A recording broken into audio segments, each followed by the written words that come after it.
Sanggar Cerita mempersembahkan Sabda Pandita Ratu.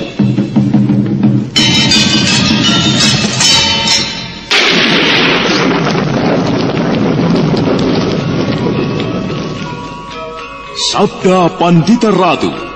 Naskah ditulis oleh Pondra Swasti Langit, diolah oleh Agung Bahrodi, didukung oleh artis-artis terkemuka Ferry Fadli, Eli Ermawati, M. Abud, Ivone Rose, dan lain-lain.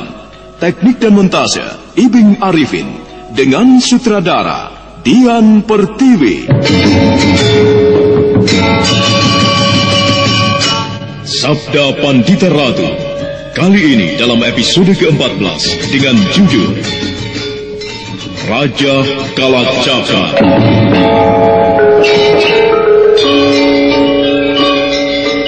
Ya, Pinaka yang menggendong Parameswara melayani tandang Joko Prahoro dengan sebaik-baiknya, sementara Brahmana Loh Gawe dengan tenang mampu melayani beberapa terjangan Endang Rudati yang terus mengalir dengan ganas disertai umpatan-umpatan yang ada kalanya sangat tidak pantas diucapkan oleh seorang wanita. Dan betapa cemasnya Kiai dan Nyai Pranowo.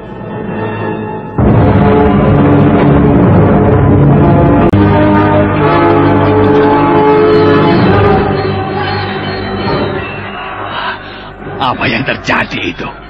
Oh, pertempuran. Mereka bertempur, Nyai. Siapa yang bertempur, Kiai? Jelas Nini Pinaka dan Kisana Brahmana Loh Gawe. Mereka yang bertempur. Nampaknya dengan orang-orang yang menginginkan kematian bayi itu. Jagat Dewa Batara.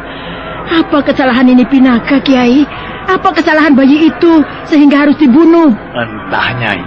Yang jelas, beruntunglah kita yang urung membawa lari bayi itu. Jika itu terjadi, kita akan terlibat. Dan mungkin yang dikatakan oleh Nini Pinaka tadi itu benar. Kita bisa dibunuh orang. Lalu apa yang kita lakukan, Kiai? Oh, kita berdoa saja. Meminta kepada Kamurahing Hyang Muruping Dumadi. Semoga melindungi mereka. Oh, Gusti Pangeran.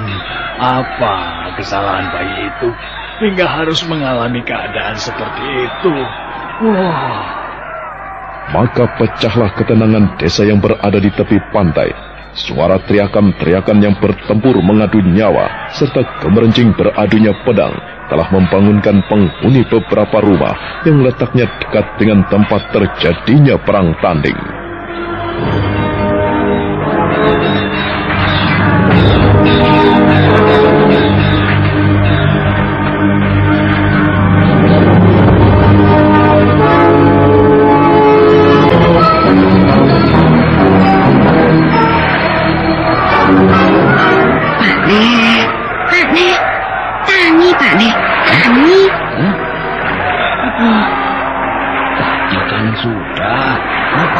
Terus, ngomong apa kau ini? Dengarkan itu, Pak Nek. Itu suara apa? Kena suara ombak, Mama Toyo. Telingamu itu benar-benar budak, Pak Nek. Dengarkan kau. Bukan suara ombak itu yang aku maksud, tetapi suara yang lain. Orang berkelahi. Orang berkelahi? Dengarkan, iya kan? Iya, kau benar. Itu suara orang bertempur. Lalu, siapa yang berkelahi itu, Pak Nek? Arahnya seperti dari rumah Kakang Pranowo. Iya, betul dari sana. Padahal, dalam beberapa hari ini Kakang Pranowo sedang menerima tamu Brahmana dan perempuan yang memiliki bayi. Apakah mereka itu yang sedang berkelahi? Masa Brahma berkelahi? Ya, siapa tahu. Kau mau kemana? Aku mau melihat. Bus, salah-salah kau malah bisa dibunuh oleh orang-orang yang sedang berkelahi itu, Pak Nek. Apa iya? Jangan keluar, di sini saja denganku.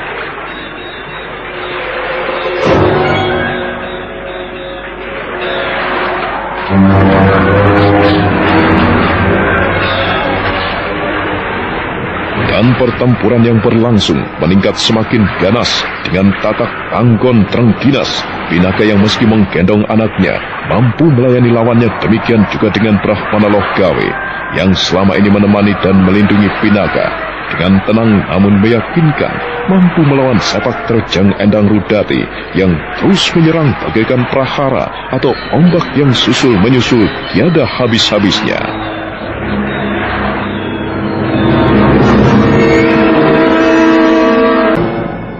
Hingga akhirnya Endang Rudati merasa tidak telaten lagi.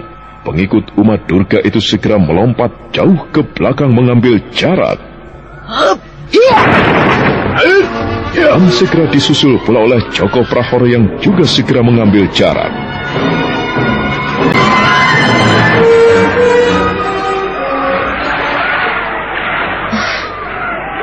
Apa yang akan kalian lakukan? Kau harus menurut segala perintahku. Oh, kau bermaksud menggunakan gendam yang bisa dipergunakan untuk mempengaruhi perasaan orang lain? Baik, silahkan.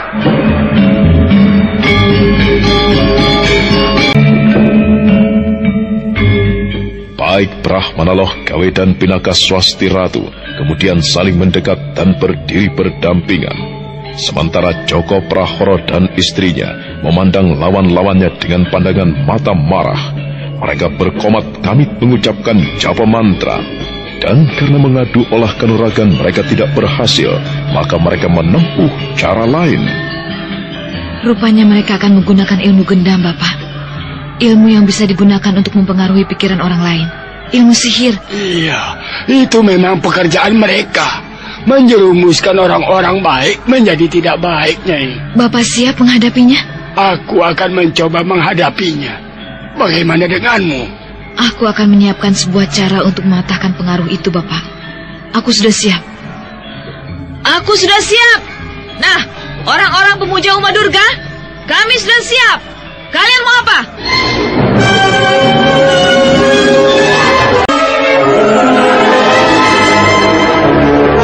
Pinaka telah mempersiapkan diri sebaik-baiknya. Kedua kakinya kukuh berdiri tegak di atas tanah. Tangan kirinya erat memeluk Parameswara. Demikian pula dengan Brahmana Loh Gawe. Dengan pandangan mata yang tenang dan sejuk, dia menghadapi apapun yang akan dilakukan oleh Endang Rudati. Pertimbangkan sekali lagi sebelum kalian akan mengalami nasib yang buruk. Kau yang rupanya justru ragu-ragu. Ayo, gunakan ilmu sihirmu itu. Aku sudah siap menghadapinya. Sombong sekali kau. Baik. Wahai kekuasaan yang Batari Durga, hukumlah kelancangan orang ini. Orang yang berani menghinamu.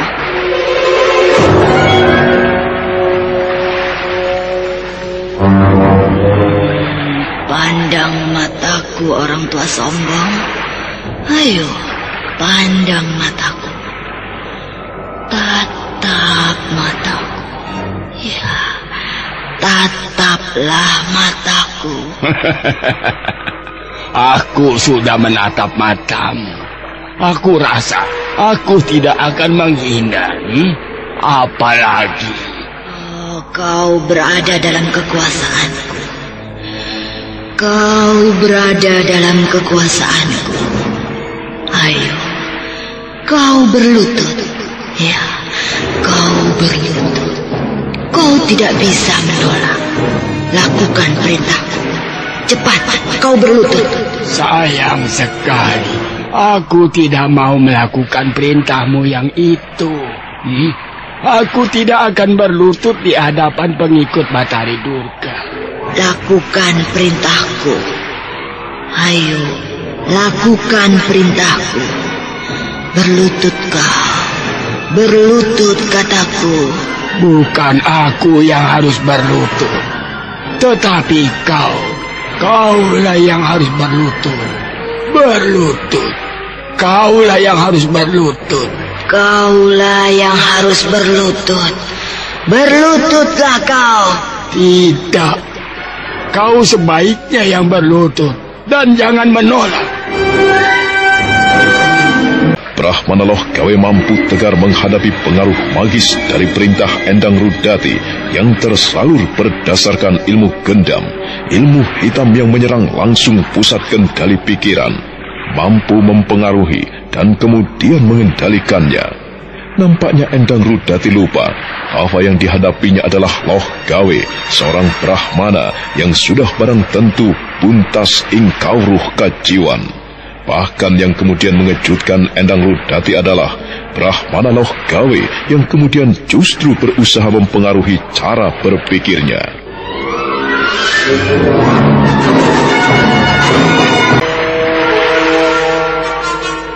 Kaulah yang harus berlutut, Nyai. Kaulah yang harus menghormati aku.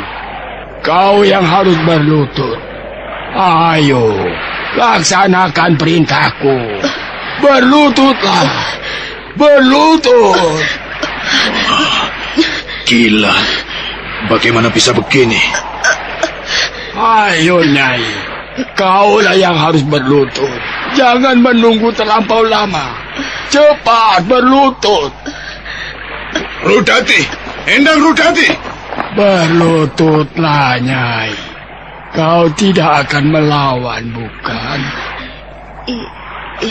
Iya, aku akan berlutut.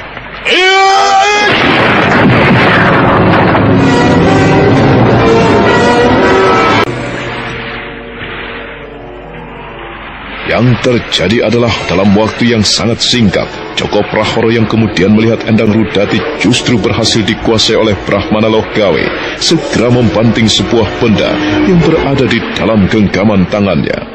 Benda itu meledak dan menimbulkan asap keputih-putihan yang kemudian menutupi pandangan Brahmana Loh Gawe terhadap Endang Rudati. Dan sesaat kemudian, ketika asap itu buyar karena dibusai angin, Pinaka melihat kedua lawannya sudah lenyap tidak ketahuan rimbanya.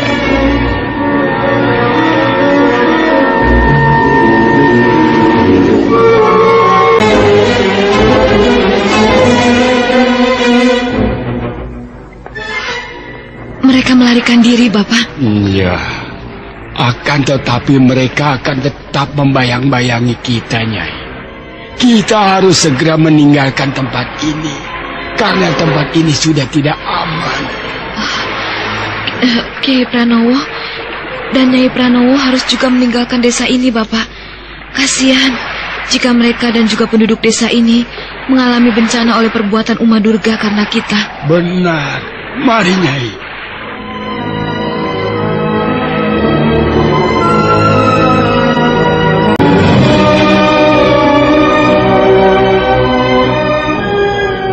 Tempat ini sudah tidak aman. Aku minta maaf, Kiai dan Biyung. Kami akan segera meninggalkan tempat ini. Aku sarankan agar Biyung berdua juga meninggalkan tempat ini. Mereka yang sedang memburu anakku tentu tidak akan mengampuni orang yang sudah memberikan tumpangan. Lalu bagaimana dengan kami? Biyung masih mempunyai keluarga? Ada di Tempuran. Pergilah ke keluarga Biyung itu untuk sementara waktu. Barang 2 bulan 3 bulan, Biyung dan Kiai boleh datang lagi kemari. Tetapi tentunya lebih lama akan lebih baik. Sebenarnya siapakah mereka? Orang-orang yang memburu itu. Apa kesalahanmu? Juga kesalahan anakmu, sehingga harus diburu-buru dan akan dibunuh. Jika aku ceritakan, membutuhkan waktu banyak, dan mungkin mereka akan kembali lagi kemari. Cepatlah, segera kita tinggalkan tempat ini. Maka demikianlah, Kiai dan Nyai Pranowo segera mempersiapkan diri. Brahmana Loh Gawe segera memasang kuda pada Dokar, dan dalam kesempatan yang masih tersisa, dia memberitahu para tetangga yang tidak seberapa banyak di tepi pantai itu untuk segera mengungsi. Dan ketika segalanya telah siap, maka Dokar itu telah berderap kencang ke arah timur.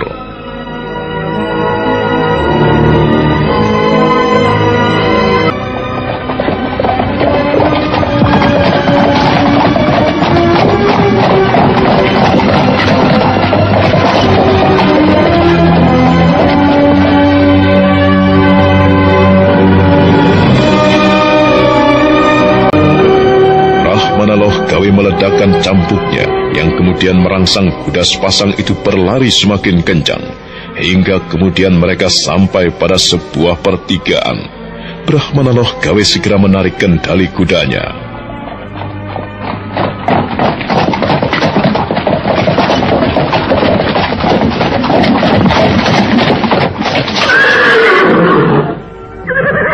Mengapa berhenti, Bapak?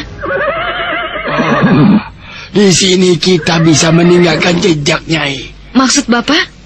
Kita mengambil jalan ke kiri dengan jalan kaki. Sementara biarlah dokar ini ke kanan. Baik, Bapak. Waktu kemudian terus bergerak ke arah saat pagi. Lamat-lamat di timur di atas garis cakrawala laut semburat berwarna merah keemasan.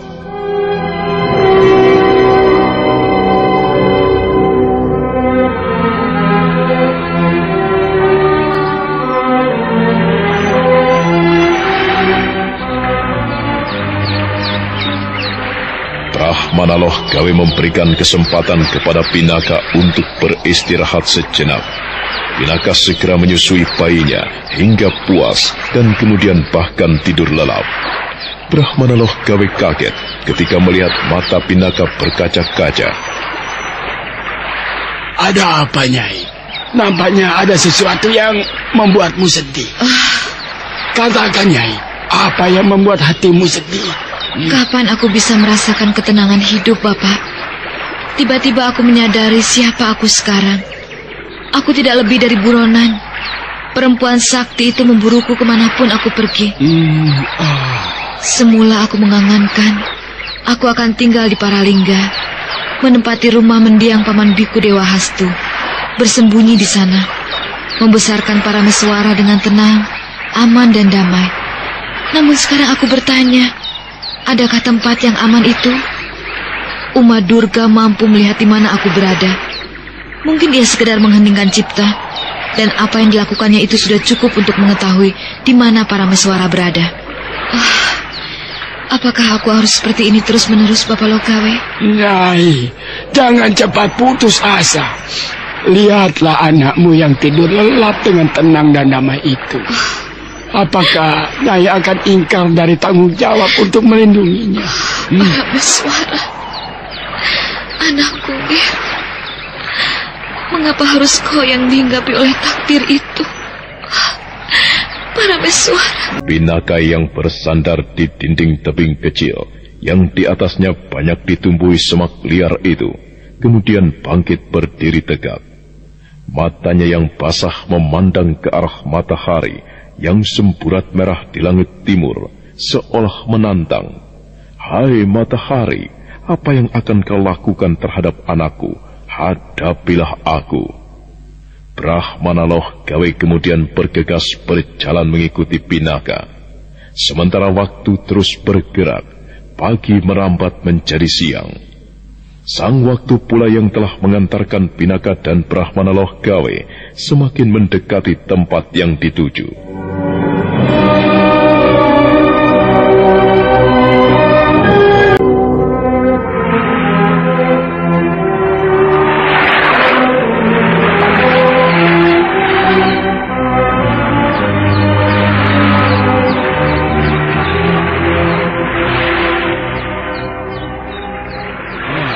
Ada apa, Nyai? Rupanya kita telah sampai, Bapak. Lihat, bukit yang sedikit menonjol di selatan itu. Aku mengenalinya. Dan, ya, bentuk pantai yang melengkung di sana itu. Aku juga sudah pernah ke sana. Benar, tempat ini memang Paralingga. Di sana ada beberapa rumah, Bapak. Mari kita percepat.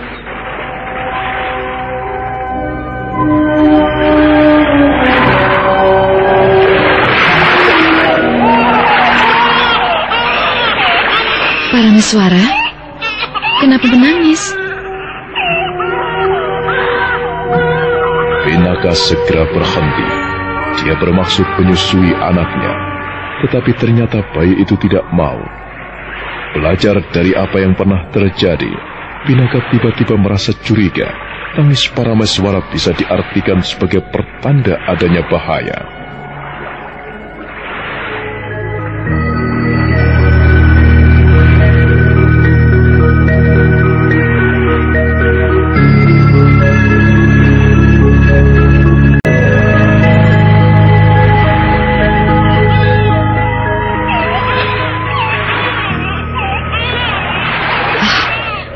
Bapak, nampaknya ada sesuatu yang tidak wajar lagi. Apakah karena ia ingin menyusu, Nyai? Tidak, Bapak. Dia tidak mau. Nampaknya ini sebuah firasat yang buruk, Bapak. Iya, nampaknya begitu. Tetapi firasat apa?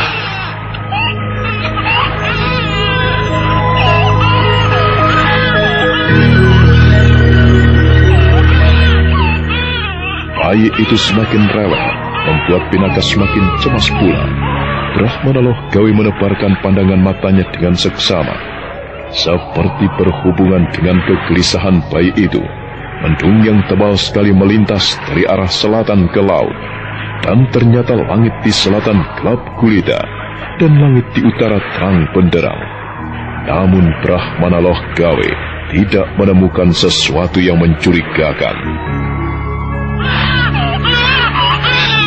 Aku tidak melihat sesuatu yang mencurigakan. Cup sayang. Cup, jangan kau buat ibu menjadi kebingungan, Parameswara. Diamlah.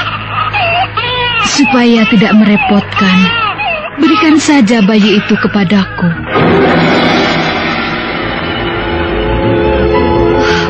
Uma Durga.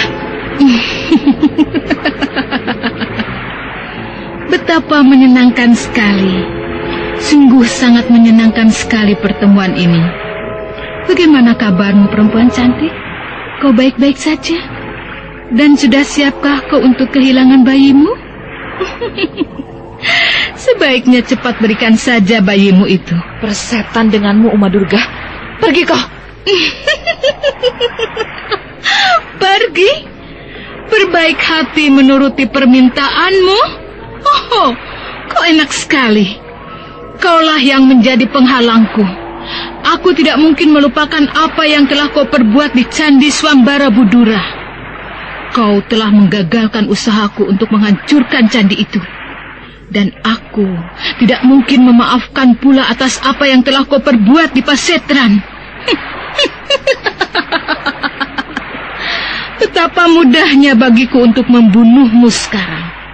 Setelah bayimu lahir, aku yakin kekuatan dahsyat yang kau miliki itu telah lenyap. Kekuatan itu sekarang lahir bersama bayimu. Tetapi, apa yang bisa dilakukan oleh bayi? Uma Durga. Ada apa, kakek tua? Untuk apa kau harus mengumbar angkara murka, memanjakan nafsu amarahmu? Sebaiknya jangan ganggu Nyai Pinaka dan anaknya. Tidak bisa.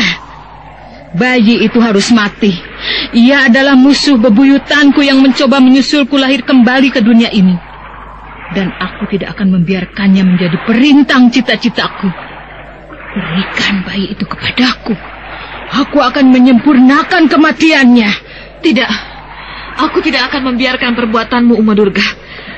Aku akan mengorbankan nyawaku untuk melindungi anakku. Kau boleh melangkahi mayatku lebih dulu sebelum menjamah Parameswara. Oh, Parameswara. Jadi anakmu itu Parameswara. Sebuah nama yang baik. Pujangga Maharsi Sangsari yang menitis kembali ke dunia, kau beri nama Parameswara. Sayang, ia tidak bisa berumur panjang. Pergi kau, Uma Durga. Berikan bayimu itu kepadaku. Petir yang kemudian meledak seolah ikut menentukan warna persoalan yang sedang terjadi. Namun Pinaka Swasti Ratu dan Brahmana Loh Gawe tidak akan membiarkan bayi itu lepas dan berada dalam cengkraman bahaya. Pinaka telah mencabut pedangnya, dan Brahmana Loh Gawe juga terpaksa menyingsingkan jubahnya. Uma Durga tersenyum menyaksikan ulah dua orang yang diyakini akan menjadi korbannya. Namun sementara itu, ada sesuatu yang tidak lumrah terjadi. Parameswara sudah tidak menangis lagi. Parameswara bagaikan mengetahui kesulitan yang dialami oleh ibunya.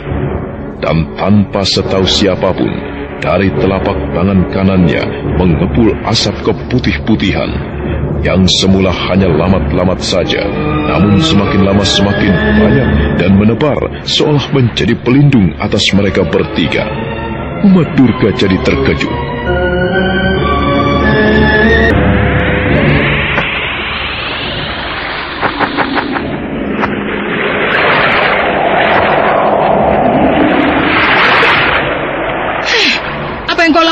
itu, ha?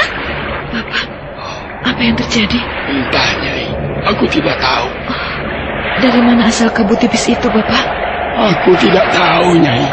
Mungkin perbuatan Uma Durga untuk menguasai kita. Tapi dia justru menjadi kebingungan. Aneh. Benar-benar aneh. Keparat! Apa yang kau lakukan itu, ha? Kau mencoba melindungi diri? Baik. Jangan harap kau akan mampu melindungi diri dari tanganku.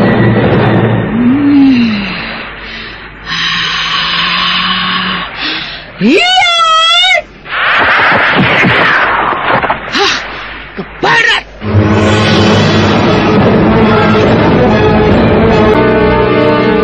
Uma Durga Parabandari benar-benar terperanjat bukan alang kepalang. Dia yang semula merasa serangannya pasti akan membentur sasaran dan dirasa telah cukup untuk menghajar Pinaka yang berada di dalam lindungan kabut aneh, menemukan kenyataan seolah kabut itu telah menelan serangannya. Serangan itu seolah tertuju pada ruang kosong tanpa dasar. Gila! Apa yang kau lakukan itu? Bapak, apakah Bapak telah menemukan sesuatu? Tidak, Nyai. Aku tidak melakukan apa-apa. Ada kabut aneh yang melindungi kita, Bapak. Nampaknya ada seseorang yang menolong kita. Oh, tunggu. Bagaimana, Bapak? Anakmu, Nyai. Hah? Ya, rupanya anakmu yang telah melakukannya, Nyai. Oh, Parameswara. Anakku yang melakukan. Oh, iya, benar, Bapak.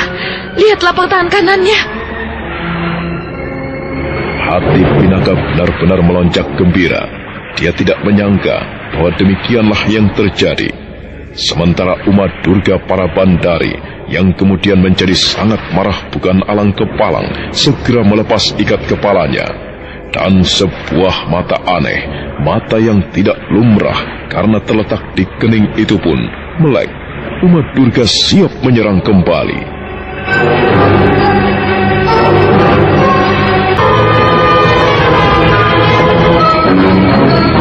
Jangan kau kira kau bisa melindungi diri dari tanganku. Kalian semuanya adalah kerikil-kerikil memuakkan yang selalu mengganggu langkah kakiku. Maka, kinilah saatnya kalian semuanya akan kulebur menjadi abu.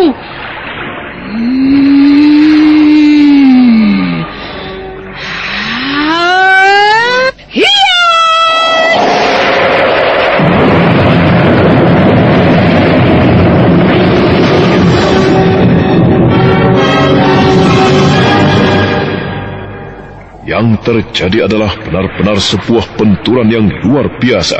Sebuah berkas cahaya melesat dari mata Uma Durga Parabandari, menerobos kabut tebal yang melindungi Pinaka dan Brahmana Loh Gawe. Kabut itu bagaikan teraduk dan kemudian bubar ditiup angin. Namun Pinaka dan Brahmana Loh Gawe yang berada di dalam lindungan kabut itu tidak mengalami apa-apa. Pinaka kemudian menjadi cemas ketika Uma Durga telah menyiapkan serangan berikutnya.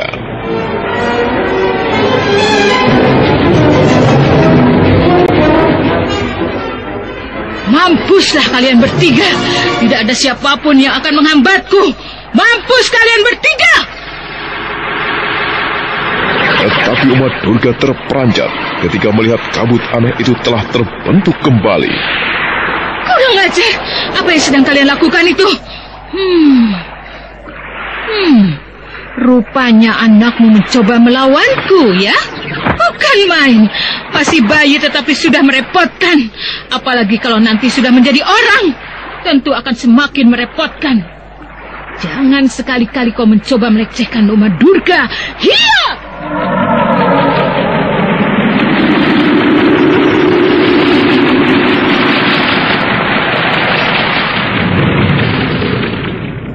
Dan apa yang telah terjadi terulang kembali.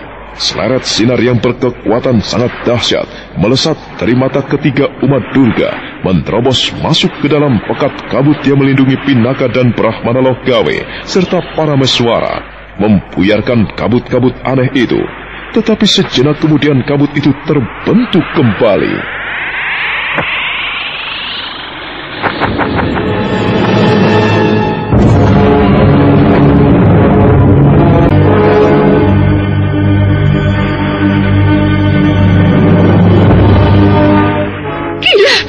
berdebah. Gila. Baik, ayo kita ulangi sekali lagi. Siapakah yang akan menang? Uma Durga Parabandari atau seorang bayi? Memalukan kalau kau menang, Uma Durga. Karena yang kau hadapi hanya seorang bayi. Siapa kau? Aku, Kameswara.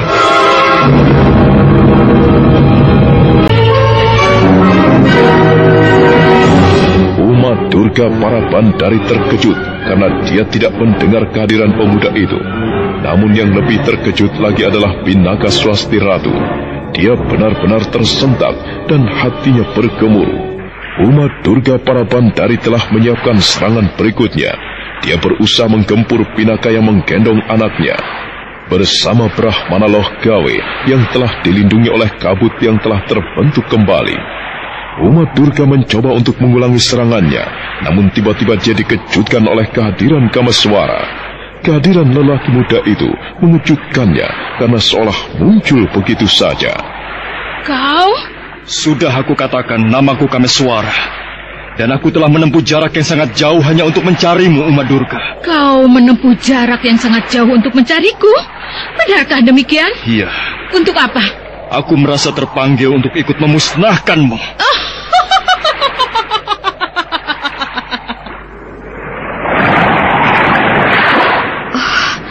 Parameswara anakku. Lihat, Ger. Lihatlah pemuda tampan itu.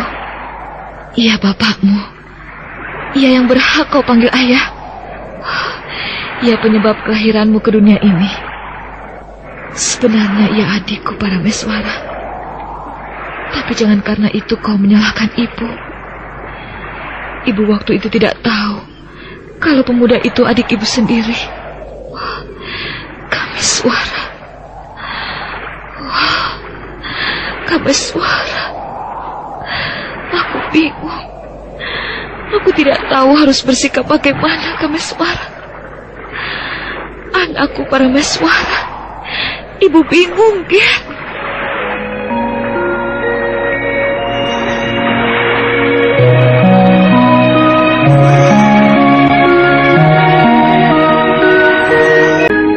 Pinaka Swasti Ratu mendekap anaknya erat-erat.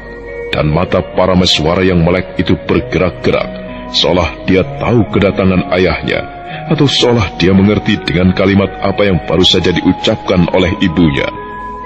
Brahmana Loh Gawe berdiri dengan tenang, sementara di langit matahari telah tidak tampak, mendung sangat tebal.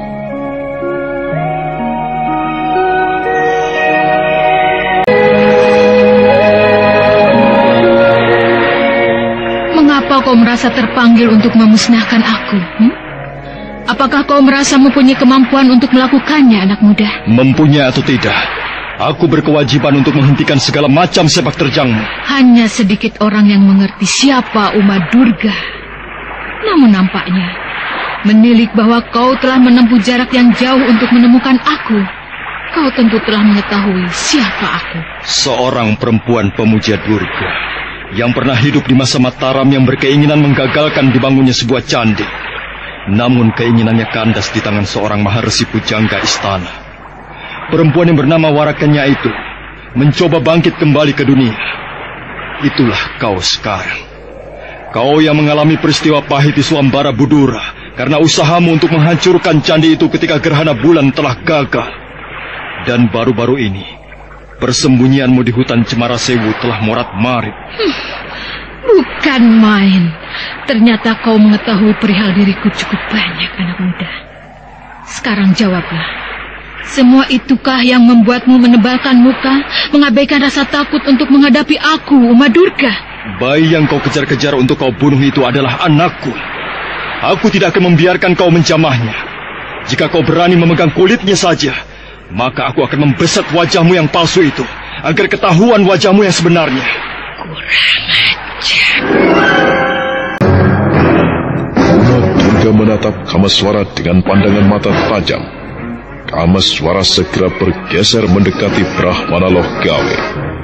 Nah, apa yang akan terjadi di antara mereka? Saudara pendengar, untuk mengetahui jawabannya, ikutilah kelanjutan kisah ini dalam seri berikutnya. Sampai jumpa.